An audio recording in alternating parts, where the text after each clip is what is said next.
Pourquoi les gens intelligents restent-ils pauvres? Parce qu'ils ne font pas les choses qui rendent riches. Et je pense qu'ils se convainquent probablement qu'ils sont plus intelligents qu'ils ne le sont vraiment. Si vous étiez si intelligent, vous seriez riche. Pour cela, il y a probablement une série de comportements que vous n'adoptez pas, soit parce que vous pensez être au-dessus de ça, soit parce que vous ne les connaissez pas. Alors comment fonctionne la création de richesse? Vous devez avoir un mécanisme pour que les gens connaissent vos produits. Et cela peut se produire sur une variété de canaux. Ça se passe généralement soit en tête-à-tête, soit d'un à plusieurs. En tête-à-tête, ce serait faire du porte-à-porte, contacter les gens par message privé, envoyer des emails, du publipostage, passer des appels téléphoniques, envoyer des SMS. N'importe laquelle de ces méthodes est une approche individuelle pour que les gens vous connaissent.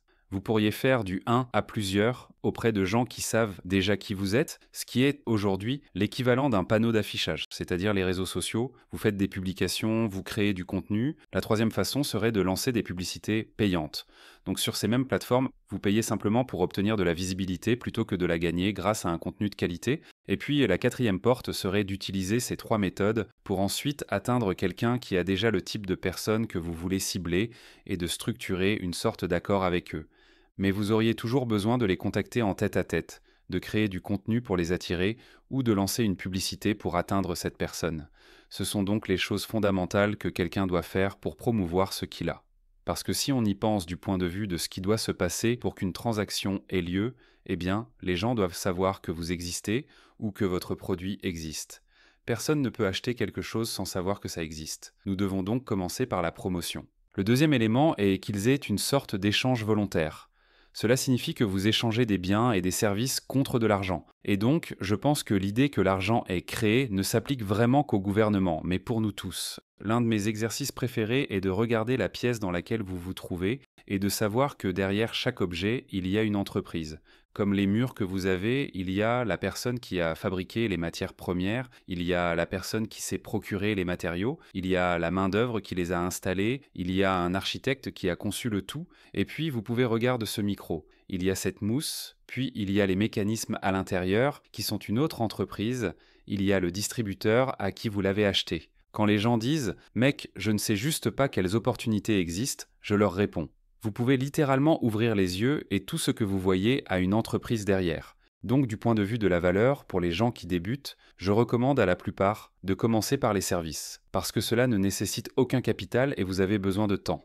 Et quand vous débutez, vous utilisez ce que vous avez.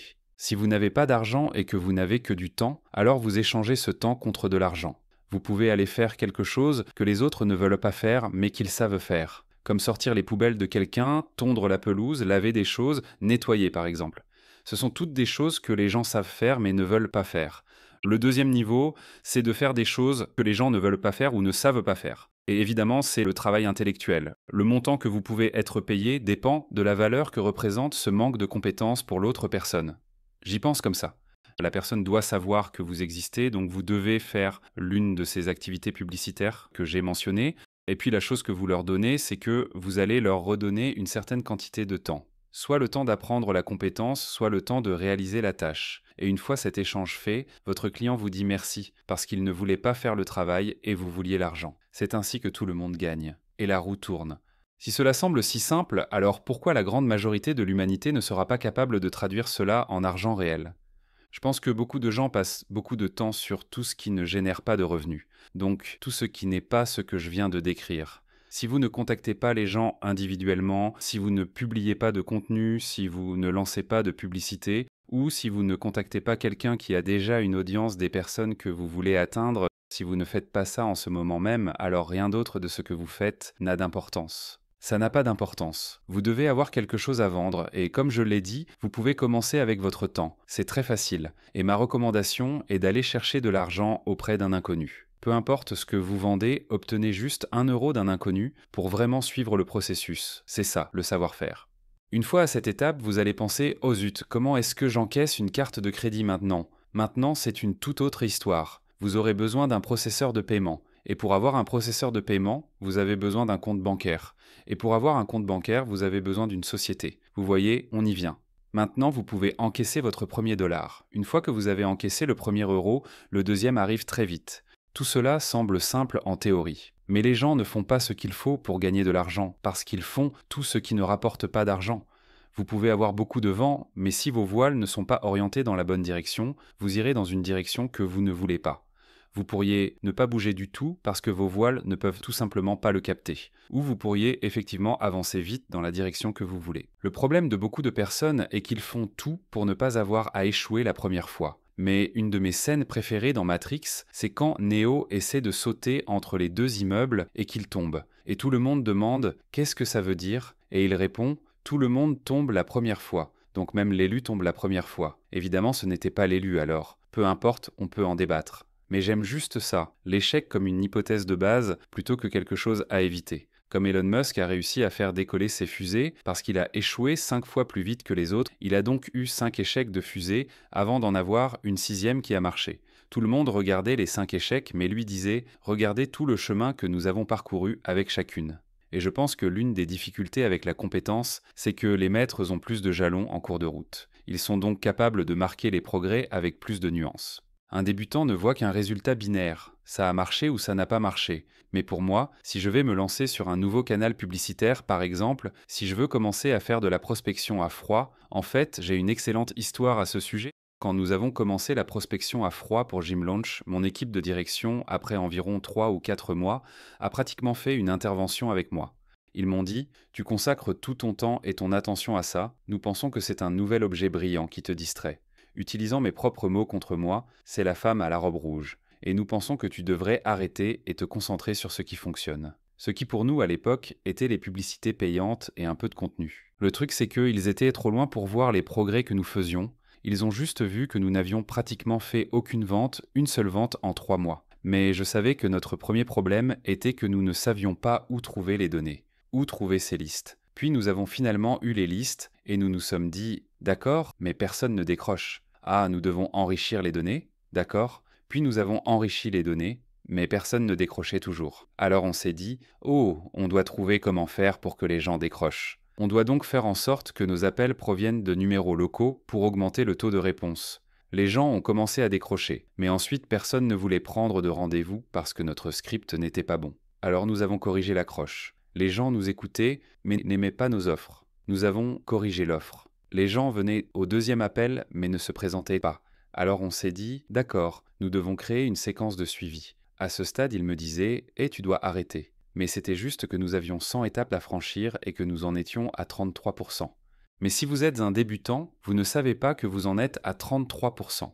Et je pense que l'une des choses difficiles en tant que débutant, c'est qu'il y a un acte de foi. Quand vous faites votre première semaine à la salle de sport, vous n'allez pas avoir de résultats, mais ça ne veut pas dire que s'entraîner ne sert à rien. Ça veut juste dire qu'il mesure sur le mauvais horizon temporel. Et je pense que l'une des choses qui a dérouté une tonne de débutants est la compréhension de la volatilité et du volume. En gros, quand vous avez une nouvelle entreprise ou un nouveau projet, ce qui semble incohérent ou volatile est généralement une fonction d'un volume trop faible. C'est comme si une vente arrive toutes les 2 semaines.